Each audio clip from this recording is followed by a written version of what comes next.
சரி சுதாகரன், எங்கள் பிள்ளைகளும் வந்து படிக்க வந்துடும். சரி சரி அதான் சொல்லுவாங்க. நீ என்ன பிளாட்ல இருக்குது இப்போதானே தெரியுது. ஸ்டேட்சர் ஆகாதியே வாங்க.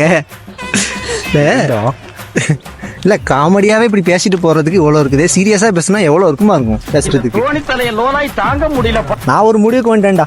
நம்ம கத்தி படத்தில் விஜய் இருக்கார் இல்லையா, அவர் பாரு அந்த தண்ணி போகிற டேங்குளுக்கு உட்காந்துக்கிட்டு ஸ்ட்ரைக் பண்ணுவார். நம்ம ஊரில் எங்கே அப்படி இருக்கு? அப்படி ஒன்று இல்லவே இல்லை. எங்கே உட்காந்து நடு ரோட்டில் தான் உட்காந்து ஸ்ட்ரைக் பண்ணிருக்கு. வேணுமா அந்த செட்டில் இந்த டீசல்லாம் போடுவாங்க, கீழே ஒரு டேங்க் வந்து. ஆமாம், அதில் தான் உட்காந்துருக்கலாம். எப்பா சாமி போதும்டா ஓட்டுறது. அந்த டேங்க் மட்டும் தானே அந்த மனுஷன் மேலே இருக்கு.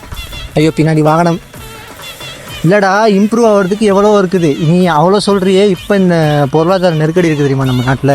அதனால எத்தனை மாணவர்கள், நிறைய மாணவர்கள் தான் செய்தியெல்லாம் கேட்குறது என்னென்னமோ கேட்குறாங்க. இந்த பெட்ரோல் வேறு ஏறுறதை பற்றி பார்க்குறாங்க, உணவு வேறு ஏறுறதை பற்றி பார்க்குறாங்க. கல்வியில் எத்தனையோ பேர் படிப்பே வேணான்னு சொல்லிட்டு வேலைக்கு போயிட்டானா.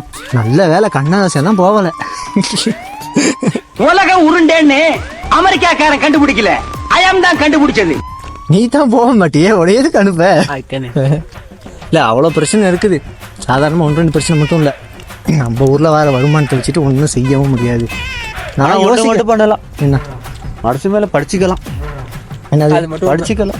ஆமாம், படிச்சுக்கிட்டு எல்லாரும் படிச்சு ரிசல்ட் நல்லா படிச்சு நல்லா ரிசல்ட்ஸ்லாம் எடுத்துட்டு வெளியே போயிட்டு நம்ம ஊரே காரி துப்பிட்டு கிடங்க. இதுதானே நடக்குதுங்க. அது ஏன்டா என்ன பார்த்து அந்த கேள்வி கேட்டேன்? இத்தனை பேர் இருக்காங்களே, கேட்க கூடாதா? நம்ம வந்திருக்கோம் மாடுல்ஸ்மை நகரமா கடை தெருக்கு வந்துட்டோம். இங்கே பாடுறா. சரி மச்சான், ரோட்டில் வேறு போகிற ஸ்கூல் பிள்ளைங்கன்னா இந்த ஐஸ்கிரீம் பாக்கெட்டு அதெல்லாம் போடுதுன்னு. சரி சரி, இது ஸ்கூல் பிள்ளைங்களோட போடுது. இது அது என்னன்னு பாருங்க. நல்லா பாரு, எத்தி பாருங்க விளங்கும். லயன் ஸ்ட்ராங் ஆதாரத்தோட போகும்போது எப்படியா சேதாரமாகும். Wow beautiful. இதெல்லாம் யாரா போடுறது? அப்போ இதெல்லாம் நம்ம என்ன பண்ணணும்டா? மச்சான் பேக் எது வாங்க நம்ம குப்பை.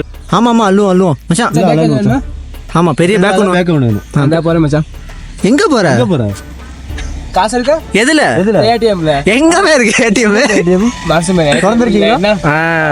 எங்க இருக்கு? நல்லா கேக்குறாங்க டீட்டெயில். இல்லை அன்னைக்கு நம்ம வீட்டுக்கு பிஹெச்லேருந்து வந்தாங்கடா. அப்போ கொஞ்சம் குப்பை இருந்துச்சு, பேப்பர் தண்டா கிடந்துச்சு, போல்தீன் கூட இல்லை. அதுக்கு தண்டா அடிச்சுட்டு போயிட்டாங்கடா.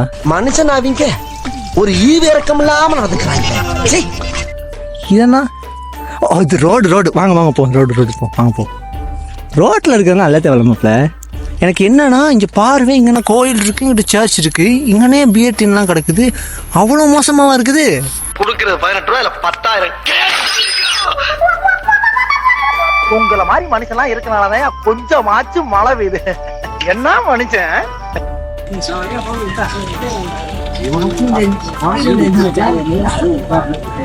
தற்போது நாங்கள் மடுல்ஸ்மை கடை தெருவில் நின்று கொண்டிருக்கிறோம். வாய் ரொம்ப பெறலுதே. மச்சான் பாருவே எவ்வளோ அழகா இருக்கு குப்பைக்கோழி.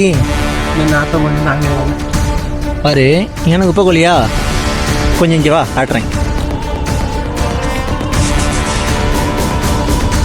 பனியெல்லாம் குப்பையா மச்சான்? டேய் இங்கே வாங்கடா. எங்கடா போறீங்க? கட்ட குறைக்கு கட்டம் சரியில்லை. நம்ம கூட விளையாடுறதே அவனுக்கு வேலையா போச்சுடா. பாரு இந்த இடத்துல குப்பைக்கோழி இருக்குதா? ஆமா. பனி ஒரு 30-40 வீடு அப்படியே லயம் இருக்குதா? ஆமா. கீழே வந்து பாத்தீங்கன்னா ஆறு போகுது. ஆறு என்னடா உங்க ஊர்ல நீங்க குளிப்பீங்க? பனி ஆறு இருக்கு, அந்த ஆத்தோட குப்பை கலந்து போகுது. நோய் வராம இருக்குங்கிற வராம இருக்குது. அதே ஒரு பெரிய விஷயம் தான். இதை கொஞ்சம் க்ளீன் பண்ணா நல்லா இருக்கும். ஆனா ஒன்று சொல்லவா, நான் எனக்கு விவரம் தெரிஞ்ச காலத்துலேருந்து இந்த குப்பைக்குள்ளே அங்கே தான் இருக்குது, இந்த வீடெல்லாம் கிடையாது தான் இருக்குது. அதை பற்றி ஒரு நடவடிக்கையே எடுக்கலடா யாருமே. யூனிவர்சிட்டி போய் வந்துட்டு வேற இடத்துக்கு போயிடுவேன். இவ்வளோ சொல்லி நீ வேற இடத்துக்கு போத்தானே பார்க்குறேன். நீ வேறடா, அவங்க அம்மா கோல் அடிச்சிட்டு இருக்கும் போல உங்கள் ஊருக்கு போடா. நீ வேற இடத்துக்கு போறது இருக்கட்டும், உங்க வீட்டுக்கு போ. தெரியும்யா, நீ முன்னால போன பின்னால வரேன் போ. முடிய பாரு, இவர் எங்கேயோ பார்த்துருக்கோம். உங்ககிட்ட ஒரு ஒப்பீனியன் கேட்கணும். Please come here. ஒப்பீனியன் கேட்கணும். என்ன கதை? சரி அப்படிங்களா? நீங்களும் வந்திருக்கீங்க, ஏதாவது பார்த்து சொல்லுங்க. அதை வச்சு என்னத்தையா சொல்றது? இந்த அதாவது போக்குவரத்து துறை எடுத்துக்கோன்னு வச்சுக்கோங்க. மற்ற டிப்போலேருந்து ஒரு சிட்டி பஸ்ஸை பயன்படுத்த முடியாதுன்னு சொல்லிட்டு ஒதுக்கி போடுற பஸ்ஸை தான் மடுல்ஸ்மைக்கு புதுசாக பெயிண்ட் அடிச்சு இறக்குவாங்க. அது 2 நாள்ல 2 கிழமையில அது உடஞ்சிரும். திருப்பி அதை செஞ்சதுக்கு ஏற்றி ஓட்ட நிற்கும். இருந்தாலும் நம்ம ஆளுங்க பல போராட்டம் நடத்திட்டாங்க, பஸ்ஸை மாற்றிட்டாங்க, புது பஸ் போடுங்கன்னு சொல்லி. அதெல்லாம் கேட்டுட்டு அந்த கோரிக்கையை நிறைவேற்றுறோன்னு சொல்லிட்டு திருப்பியும் அதே பஸ்ஸை பெயிண்ட் அடிச்சு திருப்பி இன்ஜின் மாற்றி திருப்பி போடுறாங்க. இதுதான் நம்ம நாட்டுக்கு நிலைமை இப்போ.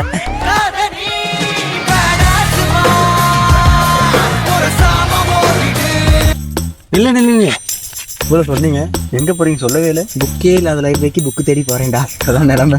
இவ்வளவு பெரிய பூகம் வந்தாலும் சரிடா, நீ ஒரு ஆள் எஸ்கேப் ஆயிருப்பா.